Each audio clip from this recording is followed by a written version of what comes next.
नमस्कार, आप देख रहे हैं एचएनएन न्यूज। जुनून सच दिखाने का मैं हूं आपके साथ उन्नति भटनागर। बुलेटिन की शुरुआत दिल्ली से खबर के साथ, जहां सोनिया विहार में महिला की मौत से सनसनी।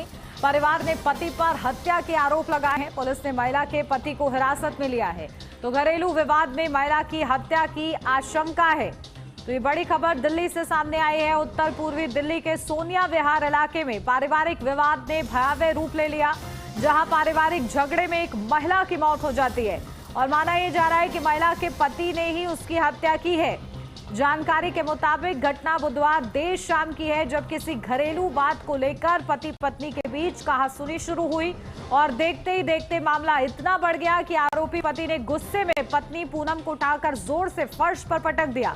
इस हमले में पत्नी के सिर में गंभीर चोट आई और वह मौके पर ही खून से लथपथ होकर गिर गई। सूचना मिलते ही पुलिस टीम मौके पर पहुंची, जहां जांच के दौरान महिला को मृत पाया गया। वही मामले में नया मोड़ तब आया जब मृतका की मां ने आरोप लगाया कि पूनम का पति उसके साथ अक्सर मारपीट करता था। तो परिजनों का कहना है कि शादी के बाद से ही उसे प्रताड़ित किया जाता था। इन आरोपों के बाद पुलिस ने मामले को और गंभीरता से लेते हुए सभी पहलुओं पर जांच तेज कर दी है। क्या नाम है सर आपका? मनवीर सिंह।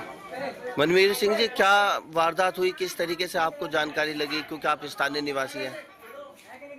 जानकारी ये ही थी, मैं जो गाड़ी पे से आया तो ये दरवाजे में बैठे थे लड़का और उसका लड़का, दोनों बैठे ही मैं आके अपना घर आ गया। 4 बजे मेरी बहन गई पुस्तक में, उसे छोड़ के आए हम। आके नहाया धोया, कपड़ा पहने तो ये लड़का रो रहा था, ये जगह रहा भीतर अपनी मम्मी को। मम्मी उठ मम्मी उठ, फिर रो के बाहर आया तो मैं फिर अंदर गया, मैंने देखी तो खत्म। अपडेट लेते हैं, हमारे संवाददाता गुलफाम हमारे साथ जुड़ गए हैं। गुलफाम, क्या कुछ अपडेट मिल रही है? देखिए, जिस तरीके से आरोप परिजन लगा रहे हैं कि पति पहले भी प्रताड़ित करता था, और फिलहाल क्या खुलासा हुआ है? देखिए, मैं आपको बता दूं कि सोनिया विहार 5वां पुस्ता जी ब्लॉक गली नंबर 14 का ये हादसा है। और एक मकान के अंदर एक बच्चा चिल्ला रहा था, रो रहा था, और स्थानीय निवासी काफी देर से उसकी चीख पुकार सुन रहे थे। जैसे ही वो उस कमरे के अंदर, घर के अंदर दाखिल होते हैं, तो पता लगता है कि एक 31 वर्षीय पूनम नाम की महिला फर्श पर पड़ी हुई है और उसकी मौत हो चुकी है। जिसके बाद पूरे इलाके में और पूरी गली में दहशत मच गई और हड़कंप मच गया और तुरंत पुलिस को सूचना दी गई। पुलिस मौके पर पहुंची तो पूनम के शव को कब्जे में लिया और उसके पोस्टमार्टम के लिए उसको जीटीबी में सुरक्षित रखवाया गया। आपको बता दें कि पूनम का जो पति है, रूपक नाम का व्यक्ति है, जो ड्राइवर है और ड्राइविंग करता है, लेकिन अक्सर वो अपनी पत्नी के साथ झगड़ा करता था, मार पिटाई करता था और नशे का भी आदी था।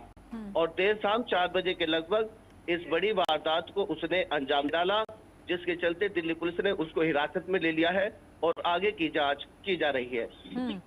बिल्कुल। और देखिए, किस तरीके से इस पूरे मामले में अधिकारियों की ओर से अब तक क्या कहा गया है?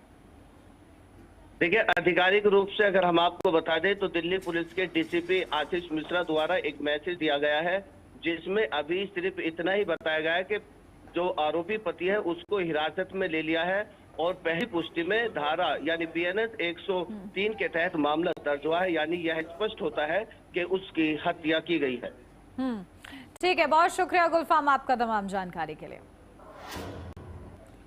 एमपी से अब खबर, जहां धार में दर्दनाक सड़क हादसा, मजदूरों से भरा वाहन अनियंत्रित होकर पलटा है। हादसे में 16 मजदूरों की मौत हुई है।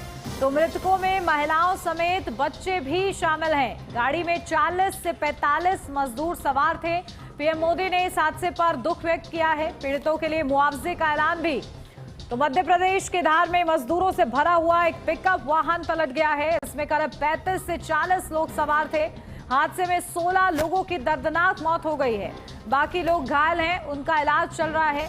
जैसे ही पिकअप वाहन पलटा, मौके पर चीख पुकार मच गई। स्थानीय लोग फौरन मदद करने के लिए दौड़े और घायलों को वाहन से बाहर निकाल अस्पताल ले जाने में मदद की।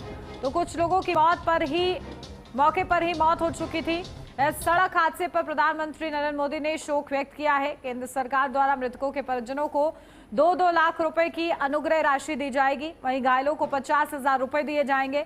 राज्य सरकार ने भी राहत राशि की घोषणा की है। पूरी प्रशासन पुलिस की टीम पहुंचकर सभी घायलों को जिला अस्पताल में लाया गया और उसके बाद जो बेहतर उपचार के लिए कुछ लोगों को रेफ़र किया गया है इंदौर में और बाकी लोगों का यहाँ पर इलाज जारी है। यहाँ पर प्रशासन पुलिस स्वास्थ्य की पूरी टीम मौजूद है और हम लोग निरंतर मॉनिटरिंग कर रहे हैं कि सभी लोगों को बेहतर से बेहतर उपचार मिले और इसके साथ साथ 108 की भी गाड़ियों को मोबिलाइज़ किया गया है।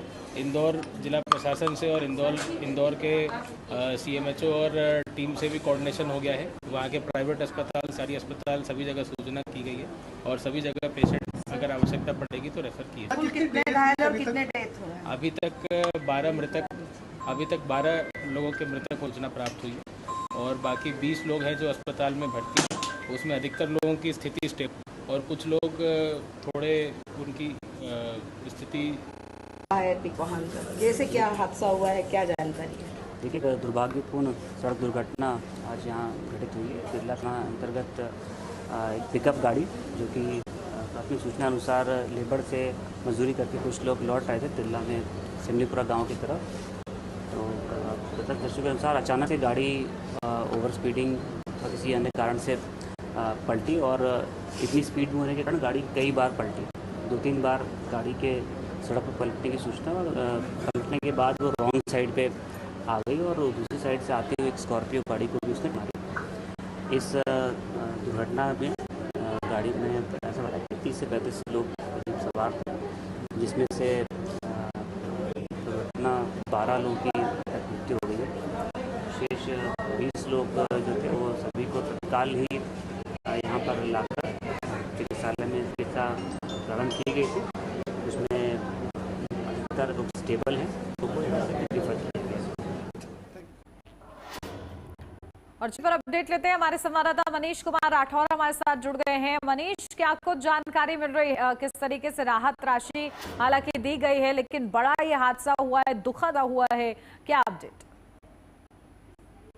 बिल्कुल, जैसे देखा जाए इसमें में जो ये हादसा हुआ है इंदौर अहमदाबाद नेशनल हाईवे पे शाम को हादसा हुआ है। इस हादसे में अभी तक जो है मृतकों का आंकड़ा 16 पहुंच चुका है।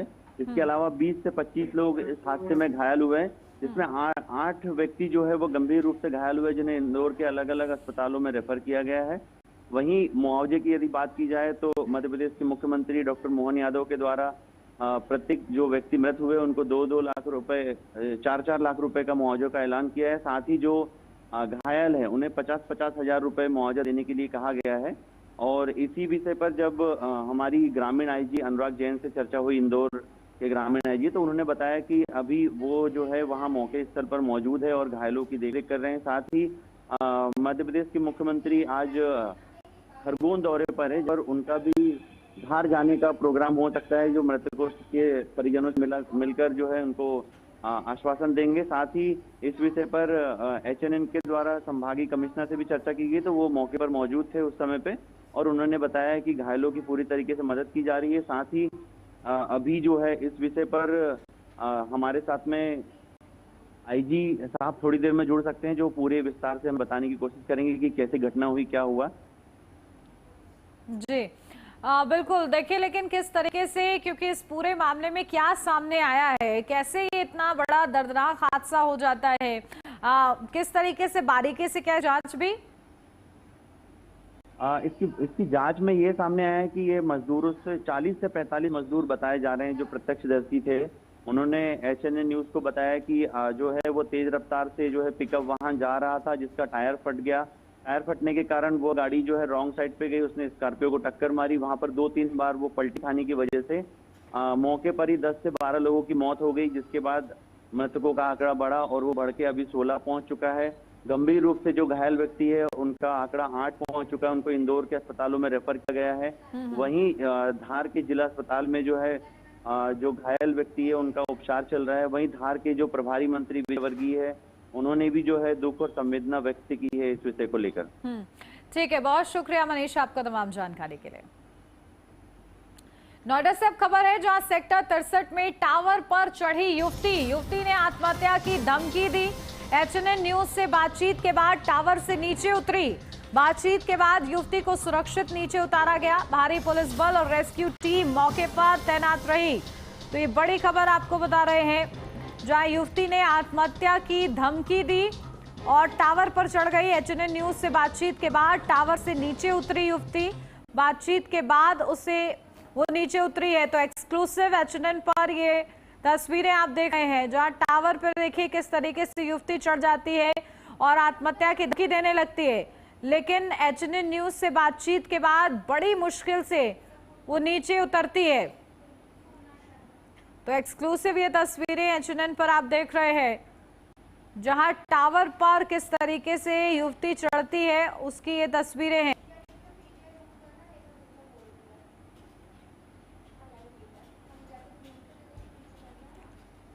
तो देखिए बातचीत के बाद, एचएनएन न्यूज से बातचीत के बाद इस युवती ने ये फैसला लिया कि वो टावर से नीचे उतरेगी। लेकिन देखिए लगातार वो आत्महत्या की धमकी दे रही थी। ऊपर सेक्टर 63 में टावर पर चढ़ी युवती।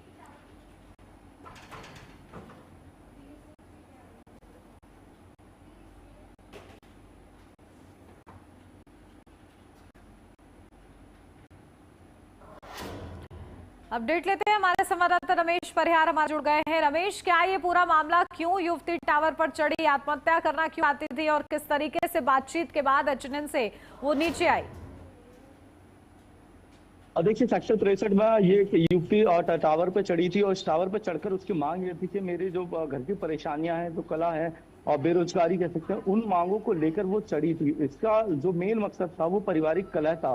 पारिवारिक कलह में परेशान होने की वजह से वो आत्महत्या करना चाहती थी। वो लगातार आत्महत्या की धमकी दे रही थी। उसका कहना था कि अगर मेरी समस्या नहीं सुनी गई तो मैं अपनी जान दे दूंगी। वहीं पुलिस के द्वारा जब हम मौके पहुंचे तो हमसे आग्रह किया गया कि आप इस लड़की से बात करें और इसे नीचे उतारने की कोशिश करें, क्योंकि वो लगातार लड़की कह रही थी कि किसी मीडिया संस्थान के कर्मचारी को बुलवाइए और मेरी खबर को चलवाइए। तो जब मैं मौके पे मौजूद हुआ तो वहां पे जाकर टावर पे ऊपर लिफ्ट के द्वारा पुलिस की जो हाइड्रोलिक मशीन थी उसके द्वारा पहुंचाया गया। जब उससे बात करने की कोशिश की गई तो उसने बताया कि मेरे घर की आर्थिक स्थिति ठीक नहीं, काफी परेशान हूँ और मेरी नौकरी भी नहीं मिल रही है, इस वजह से मैं परेशान हूँ। और वो आत्महत्या करने की दे रही थी। काफी समझाने के बाद उसे लाया गया, हाइड्रोलिक लिफ्ट के द्वारा नीचे लाके उसे एम्बुलेंस में बिठाया गया और तत्काल उसे अस्पताल भेजा गया, क्योंकि उसकी लड़की मानसिक स्थिति है, वो प्रेशर में है, दबाव में है, उसका तनाव बहुत ज्यादा है। तनाव की वजह से उसने उठाया है। और लगातार जो यहाँ पे टावर के आसपास में लोग थे और पुलिस की टीम थी, फायर विभाग की टीम थी, उनके द्वारा एक जाल बिछाया गया। उस जाल में तैयारी की गई थी, अगर ये लड़की वहां से कूदने की कोशिश करती है तो शायद इसकी जान बचाई जा सके।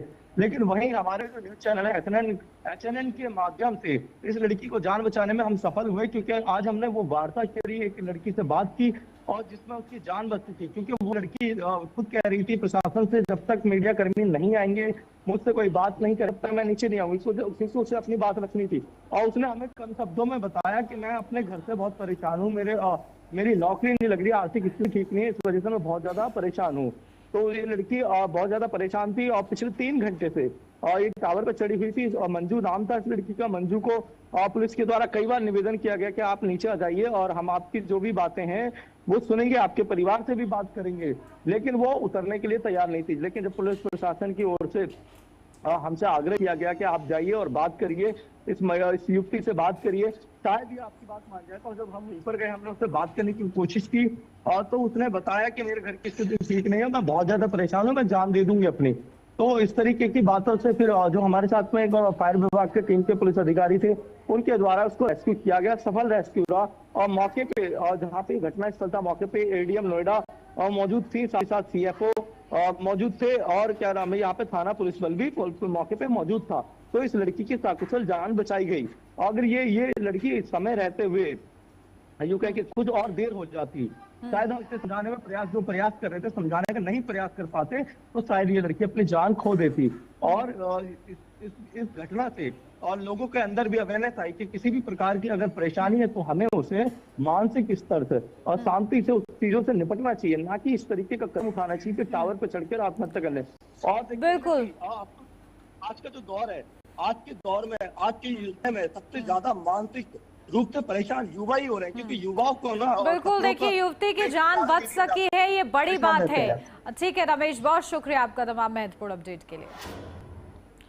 एचएनएन पर यूपी के टोल प्लाजा पर ओवरलोडिंग के खेल का खुलासा होने के बाद परिवहन विभाग हरकत में आ गया है। आरटीओ प्रवर्तन प्रभात पांडे ने मामले को गंभीरता से लेते हुए सख्त कार्रवाई के संकेत दिए हैं। उन्होंने कहा कि जल्द ही ओवरलोडिंग में शामिल दोषियों की पहचान कर उनके खिलाफ कड़ी कार्रवाई की जाएगी। हमारे संवाददाता प्रकाश सिंह भिष्ट से बातचीत में प्रभात पांडे ने स्पष्ट किया कि विभाग इस पूरे मामले की जांच कर रहा है और किसी भी स्तर पर लापरवाही या मिलीभगत बर्दाश्त नहीं की जाएगी।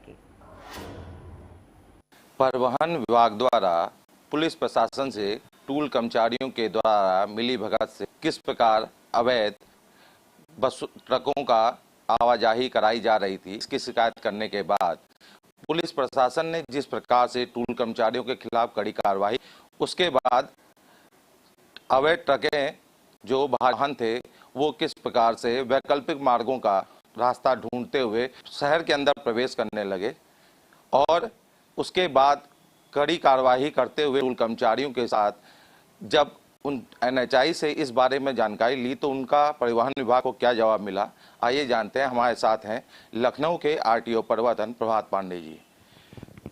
नमस्कार जी।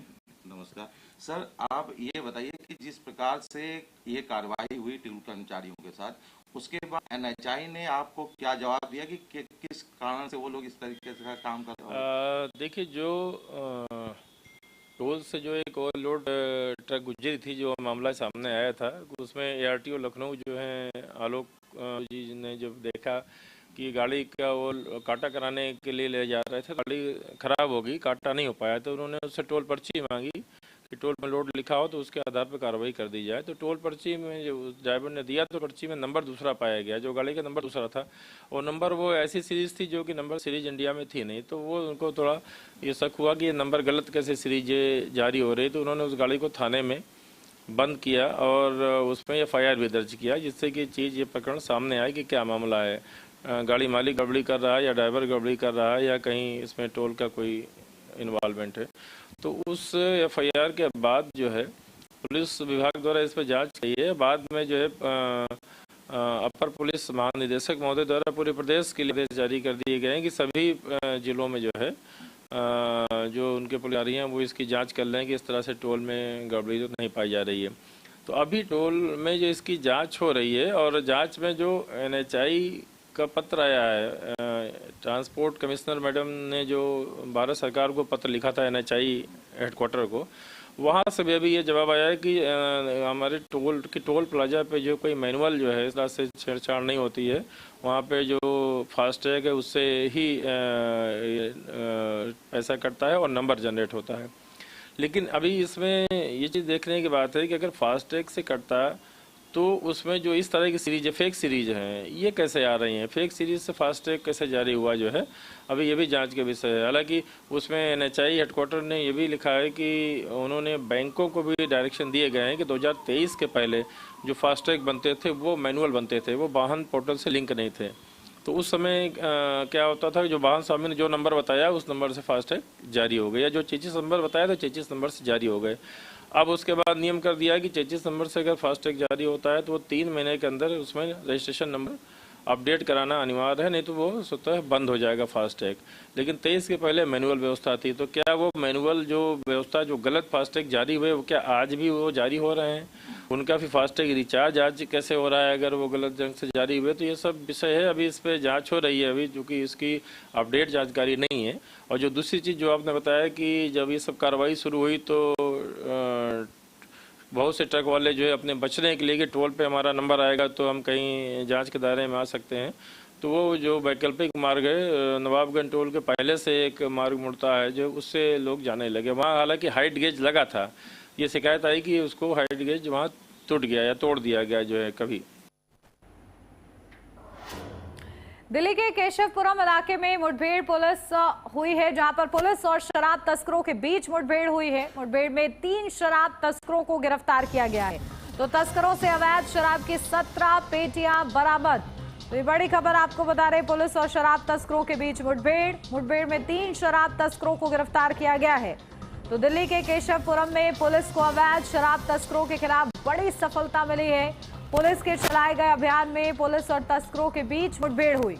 इस दौरान दोनों पक्षों की गाड़ियां आमने सामने टकरा गई, जिसके बाद पुलिस ने मौके पर कार्रवाई करते हुए 3 आरोपियों को गिरफ्तार कर लिया।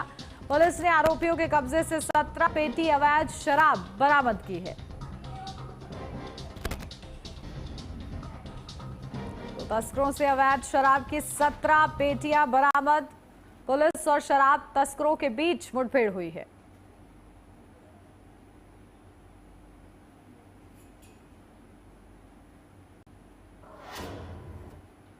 तो देखिए किस तरीके से ये बड़ी गिरफ्तारी हुई है। और अब बढ़ते आगे खबर, बुलंदशहर के खुर्जा में ट्रिपल मर्डर मामले के आरोपियों से पुलिस की मुठभेड़ हो गई, जहां 50-50 हजार के इनामी रिंकू सैनी और भारत सैनी पुलिस की गोली लगने से घायल हो गए। दोनों आरोपी जिम में हुए बर्थडे पार्टी के दौरान हुए ट्रिपल मर्डर में शामिल थे। पुलिस आरोपियों की निशानदेही पर डीबीआर बरामदगी के लिए गई थी, तभी मुठभेड़ हुई। आरोपियों के कब्जे से अवैध पिस्टल, तमंचा, जिंदा और खोखा कारतूस, साथ ही एक डीबीआर बरामद की गई है।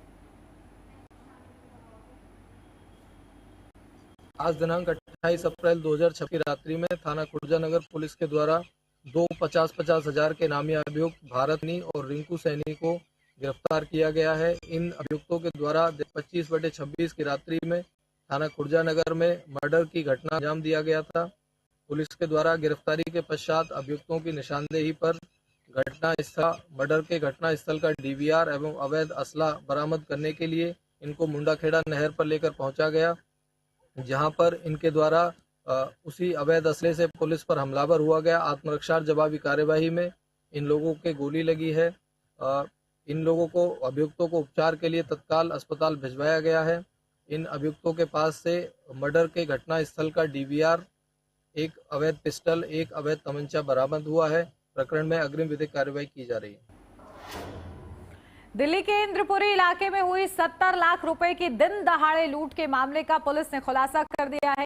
पुलिस ने कार्रवाई करते हुए 4 आरोपियों को गिरफ्तार किया है और उनके कब्जे से 2.40 लाख रुपए नकद, साथ ही वारदात में इस्तेमाल की गई बाइक बरामद की है। शिकायत मुताबिक 2 कर्मचारी 70 लाख रुपए लेकर जा रहे थे, तभी मोटरसाइकिल सवार हमलावरों ने उन्हें रोककर लूट अंजाम दिया। जांच में खुलासा हुआ कि कर्मचारी ने ही नकदी की जानकारी लीक की थी, अपने साथियों के साथ मिलकर साजिश रची थी। पुलिस ने सीसीटीवी फुटेज, जांच और गुप्त सूचना के आधार पर दिल्ली, हरियाणा और यूपी में छापेमारी कर आरोपियों को दबोच लिया।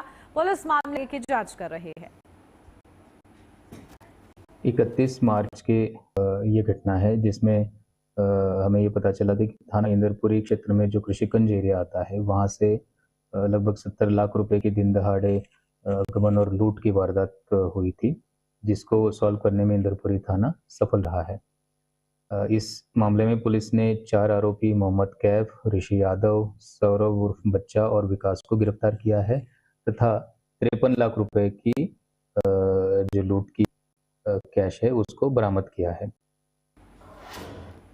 मेरठ पुलिस ने अवैध हथियार तस्करों के खिलाफ बड़ी कार्रवाई की है। पुलिस ने मवाना क्षेत्र में एक शातिर आरोपी को गिरफ्तार किया। द ड्रीम जिम के पास छिपाए गए हथियारों के जखीरे पुलिस ने पिस्टल, 6 तमंचे, 37 जिंदा कारतूस और 5 को कारतूस बरामद किए।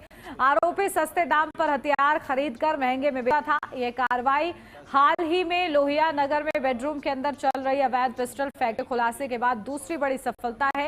एसपी देहात अभिजीत कुमार ने बताया कि अभी आगे भी जारी रहेगा।